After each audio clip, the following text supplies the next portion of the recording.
Гражданин Индии, с 91 года работаю в Узбекистане.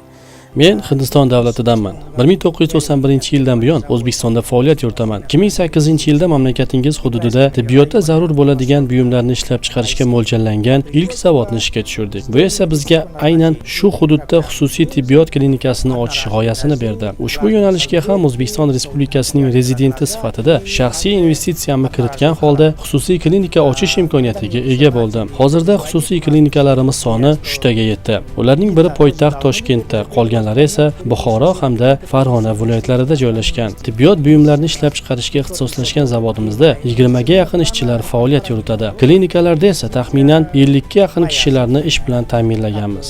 Biz ko'z kasalliklari bilan bog'liq murakkab operatsiyalarni amalga oshiramiz. Avvallari ushbu faoliyatni ilk yo'lga qo'ygan vaqtimizda qiyinchiliklarga duch kelar edik. U paytlari bojxonada hozirgidek qulay shart-sharoitlar ham bo'lmagan. Shunga qaramay zavodni ishga tushirdik. Barcha qiyinchiliklarni yengib o'tdik. Ilk yillari daromadimiz 200 ming dollar bo'lgan bo'lsa, hozirgi kunga kelib ushbu ko'rsatkich ishlab chiqarishda deyarli 1 million AQSh dollarini tashkil qiladi. Klinikalarimizdan kelayotgan 1 yillik daromad esa 3-4 million AQSh dollarini tashkil qilmoqda. Hozirda O'zbekistonda xorijlik tadbirkorlar uchun keng imkoniyatlar yaratilgan. Shaxsiy biznesni rivojlantirish uchun bojxona tartib taomillari anchagina soddalashtirilgan. Oldinlari yuklarimizni respublika hududiga olib kirish, rasmiylashtirish jarayonlari juda ko'p vaqtimizni olib qo'yardi. Hozir esa deyarli barcha hujjat almashinuvlari onlayn tarzda amalga oshirilayotganligi sababli ishimiz ancha yengil va tez bitmoqda. Import jarayonlari ham deyarli ko'p vaqtni olmayapti. Qisqacha aytganda, avvalgi va hozirgi bojxonani taqqoslaganda, bugungi zamonaviy bojxona xizmatidan